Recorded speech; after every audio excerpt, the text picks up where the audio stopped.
Shalom, shalom, bien-aimés dans le Seigneur. Je vous salue tous dans les puissants noms et glorieux de notre Seigneur Jésus-Christ de Nazareth. Le Seigneur nous a donné encore une belle opportunité pour que nous puissions partager la parole du Seigneur. Je bénis le Seigneur pour cet instant qu'il nous a accordé. Je bénis le Seigneur pour son amour, pour sa fidélité en notre faveur. Nous ne dépassons à rien à tous ceux qui sont morts, nous ne dépassons à rien à tous ceux qui sont malades, mais c'est par la grâce de Dieu et la miséricorde de Dieu que nous sommes là. Et c'est par son amour aussi que Dieu a permis que je puisse partager aussi cette portion des Écritures avec vous. Aujourd'hui, j'aimerais partager avec vous d'un thème que j'intitule les mariages contre nature. Les mariages contre nature. Pourquoi les mariages contre nature? On va voir ça dans la parole de Dieu. Et d'abord, si on peut définir c'est quoi les mariages? Le mariage, c'est l'union de deux personnes de sexe différent. Le mariage, c'est une union de deux personnes de sexe différent.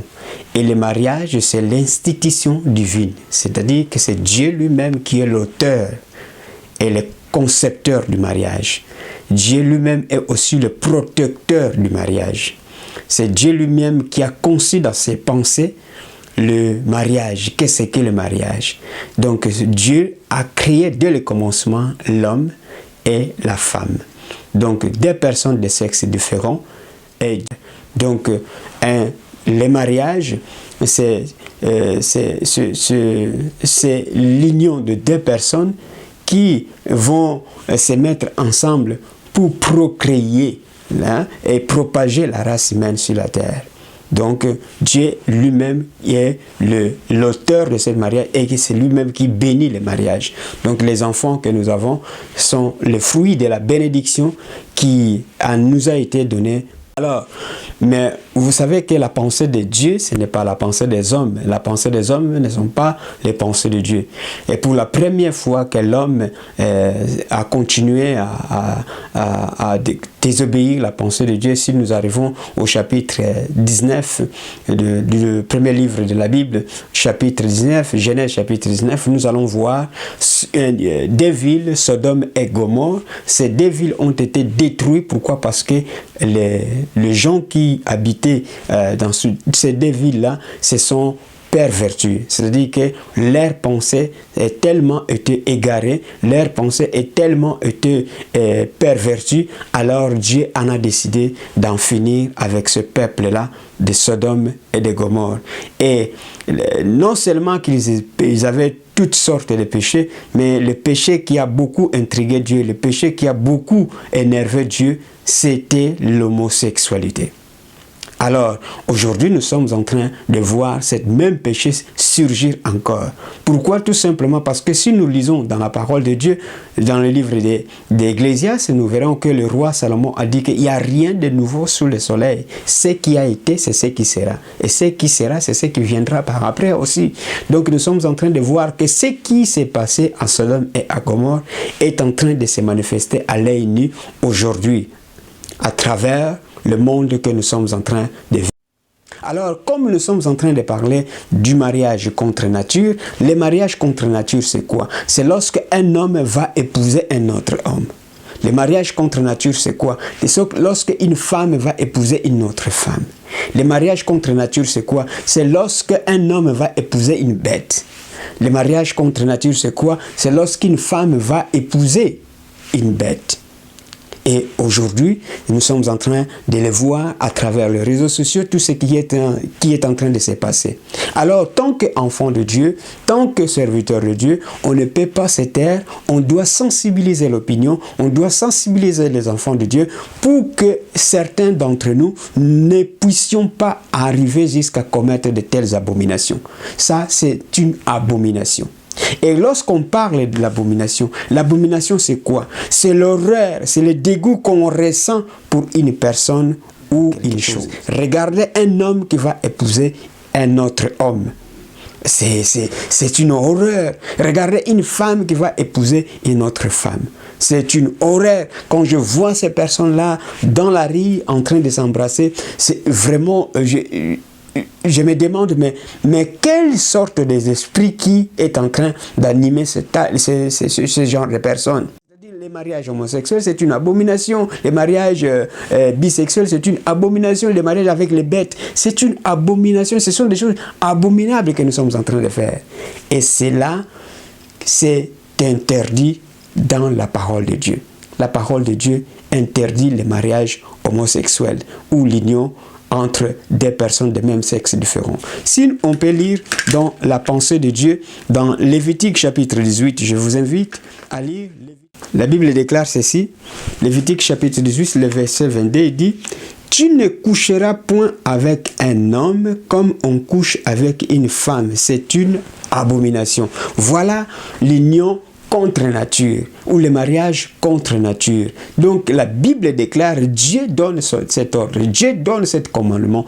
Tu ne coucheras pas avec un homme, tu ne coucheras pas avec une femme comme on couche, tu ne coucheras point avec tu ne coucheras point avec un homme comme on couche avec une femme. C'est un acte d'abomination. C'est un acte d'abomination. Donc tu ne coucheras pas avec un homme comme on couche avec une femme. C'est un acte d'abomination. Vous voyez? Et nous sommes en train de voir aujourd'hui, certains hommes de Dieu, soi-disant, sont en train de bénir de telles unions. Ça, c'est un acte d'abomination. Ça, c'est un acte d'abomination. Et il va encore très loin. Dans les chapitre 20, Lévitique chapitre 20, le verset 13, la Bible déclare ceci. Si un homme couche avec un homme comme on couche avec une femme, ils ont fait tous deux une chose abominable. Ils seront punis de mort et leur sang retombera sur eux-mêmes. Et regarde, c'est cette sentence que Dieu est en train de proclamer. Donc c'est un homme couche avec un homme comme on couche comme on couche avec une femme. Donc ces deux personnes-là ont commis un acte abominable. Donc ces deux personnes-là doivent être punies de mort. Doivent être punis de mort. C'est la Bible, c'est Dieu qui parle, ce n'est pas moi qui parle, mais je suis en train d'interpréter tout simplement la parole de Dieu. Mais regardez ce qui se passe aujourd'hui, regardez ce qui se passe aujourd'hui sur les réseaux sociaux, dans l'église, même soi-disant l'église, vous verrez que les prêtres sont en train de bénir de telles unions, vous verrez les prêtres sont en train de bénir de telles cérémonies. Ce sont des actes abominables, raison pour lesquelles je me tiens là pour vous avertir que la parole de Dieu interdit de tels actes, la parole de Dieu interdit de telles actions.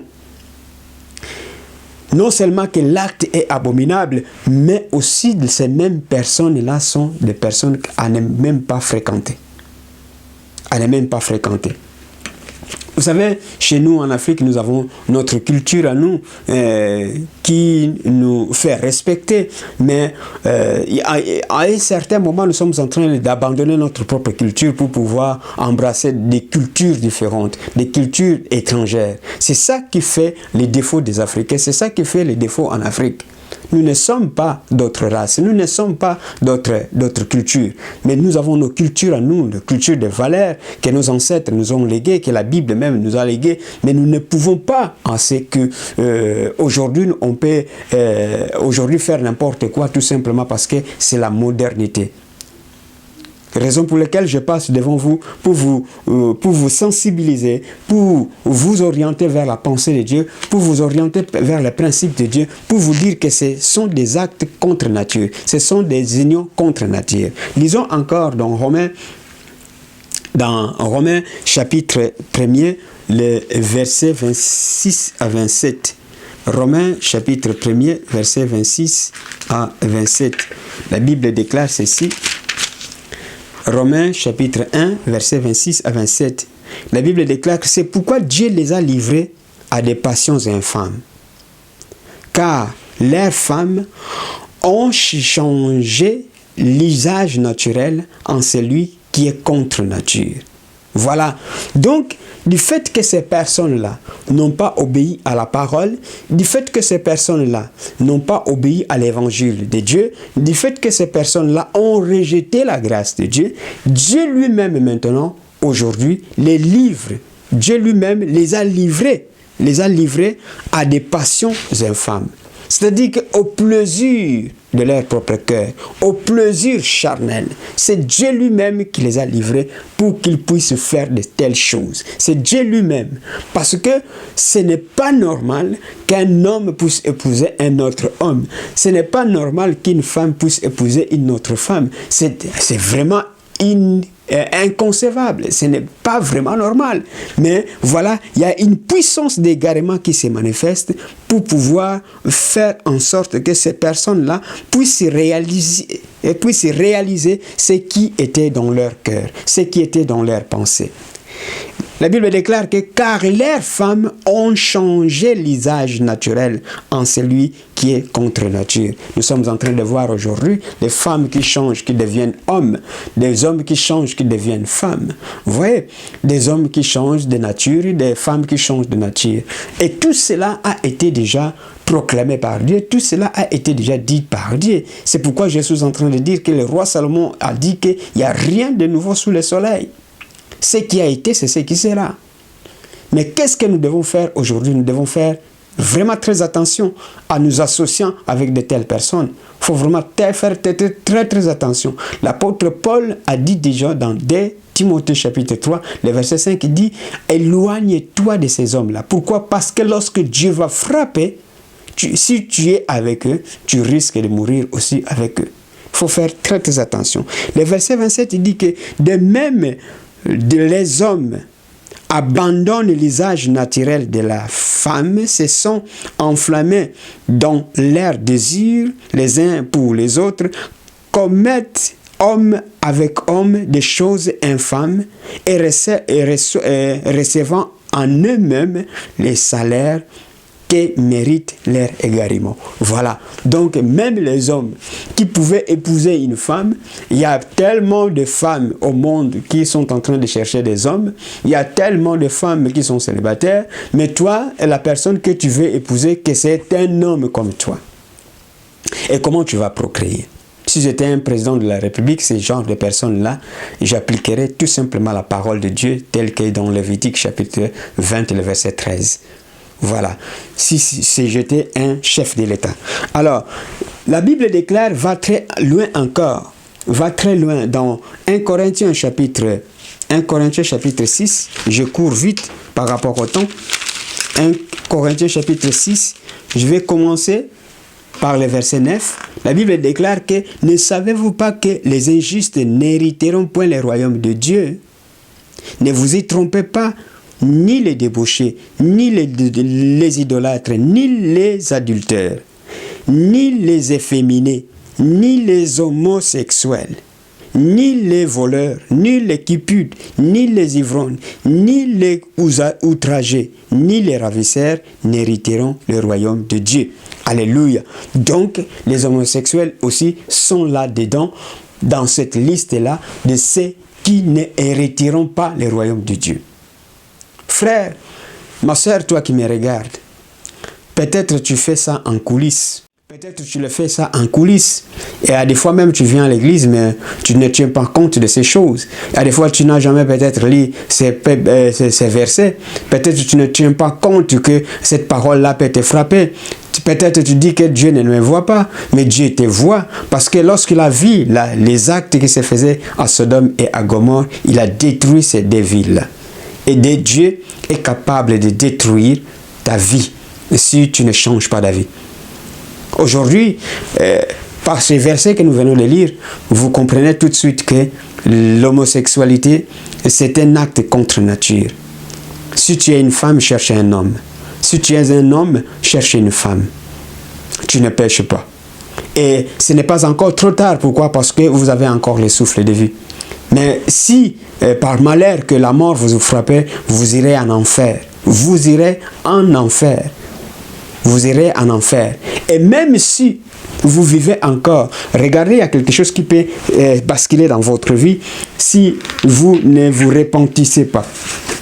Il y a quelque chose qui peut basculer dans votre vie. Il y a quelque chose qui peut basculer dans votre vie. Si nous pouvons lire Ésaïe, chapitre 3, le verset 9.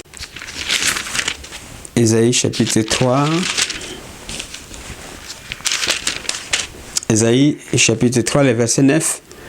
La Bible déclare que l'aspect de leur visage témoigne contre eux.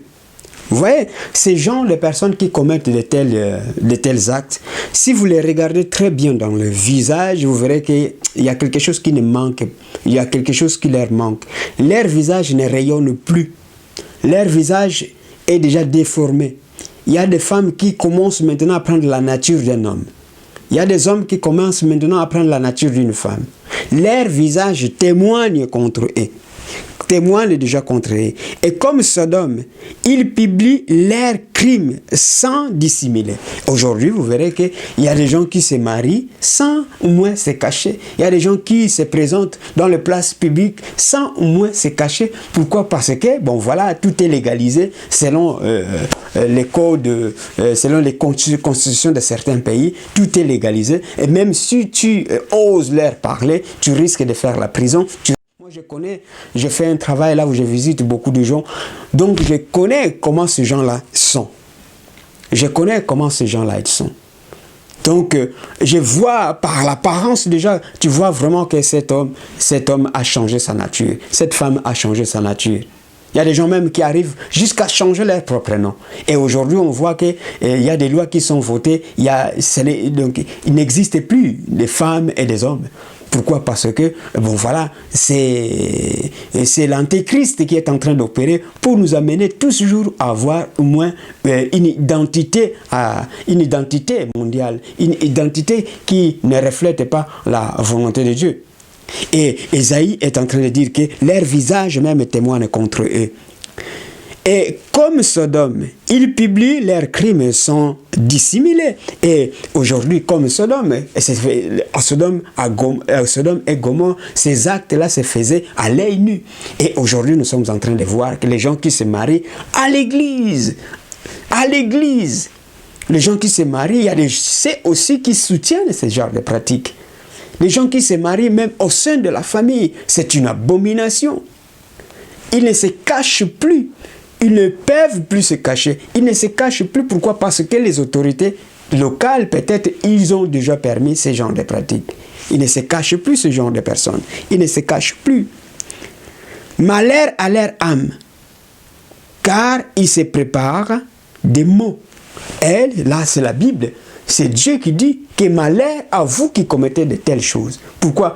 Parce qu'il y a la souffrance, il y a des maux qui se préparent contre vous.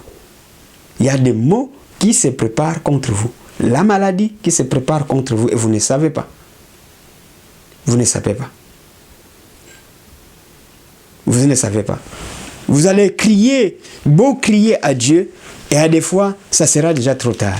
Raison pour laquelle je suis en train de vous exhorter, mes bien-aimés dans le Seigneur, je suis en train de vous exhorter dans l'amour de Dieu d'abandonner ce genre de pratiques, d'abandonner ce genre de pratiques, de ne pas continuer à opérer avec de telles pratiques, d'abandonner, sinon Dieu va vous frapper, sinon Dieu va vous juger.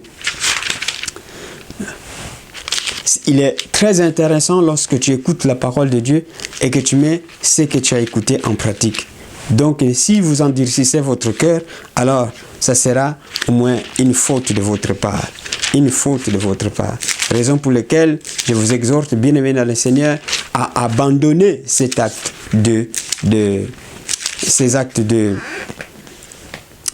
cet acte d'abomination que vous êtes en train de faire.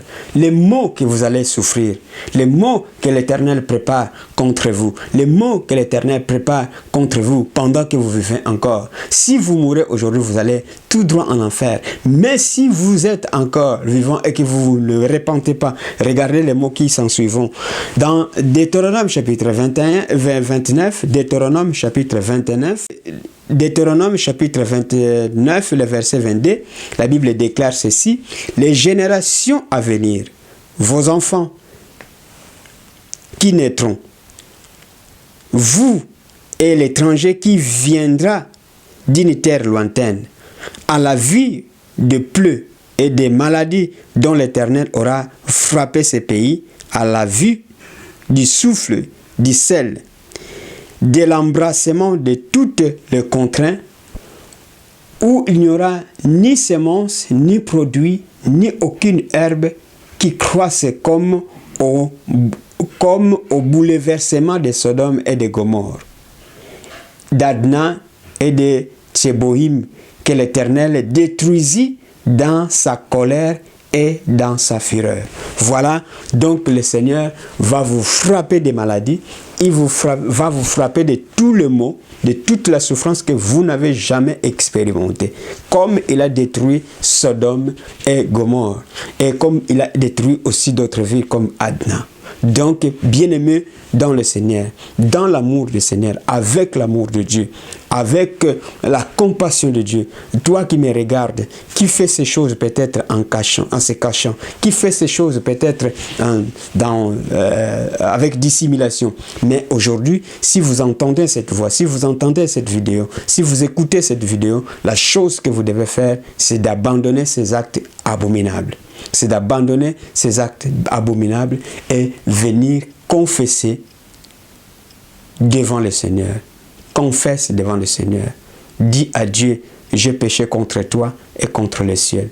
Donc reçois-moi dans ta maison comme ton fils.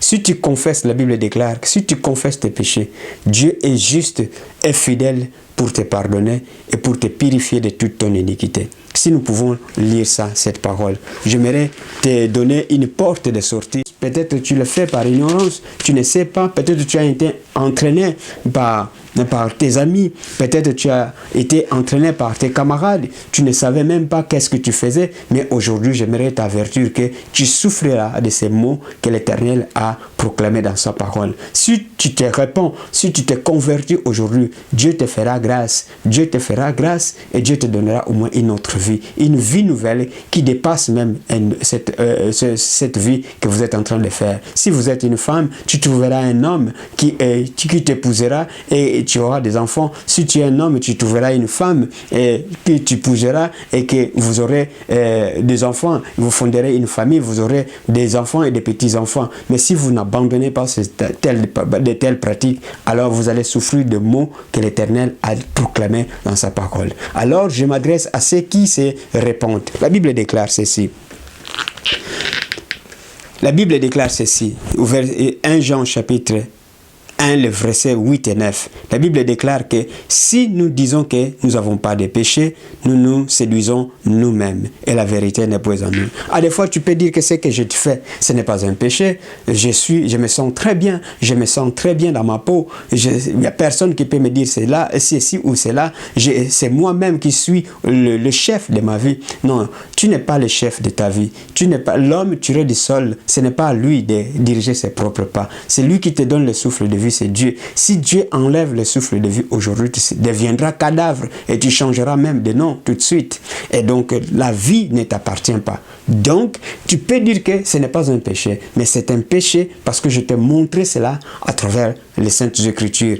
Tu dois faire quoi? Tu dois faire quoi maintenant? La démarche que tu dois faire, c'est celle qui est dans le verset 9. Si nous confessons nos péchés, voilà, la porte était ouverte. Si tu confesses tes péchés, Dieu est juste et fidèle pour te pardonner et pour te purifier de tous ces péchés. Pour te purifier de tous ces péchés. Dieu va te purifier par l'eau de sa parole. Dieu va te purifier. Dieu va te purifier. Et vous allez abandonner. Et vous allez vous-même avoir le dégoût, l'horreur de ce que vous faites. Vous voyez, vous allez quitter cette union, vous allez quitter cette histoire et vous allez vous abandonner entre les mains de Dieu. Et je crois bien que Dieu va vous accueillir comme il a accueilli cet enfant prodige. Que le Seigneur vous bénisse, bien-aimés dans le Seigneur. Que le Seigneur vous bénisse. Continuez à vous abonner dans notre chaîne La Nouvelle Vision et partagez aussi les messages que nous sommes en train de poster. Je sais que cela va bénir beaucoup de personnes. Donc, mettez aussi un accent sur le cloche de notification lorsque nous postons au moins un message, que vous puissiez aussi l'avoir directement. Que le Seigneur vous bénisse. C'était bien moi, votre frère Emmanuel Fumukanda. Gloire à Dieu.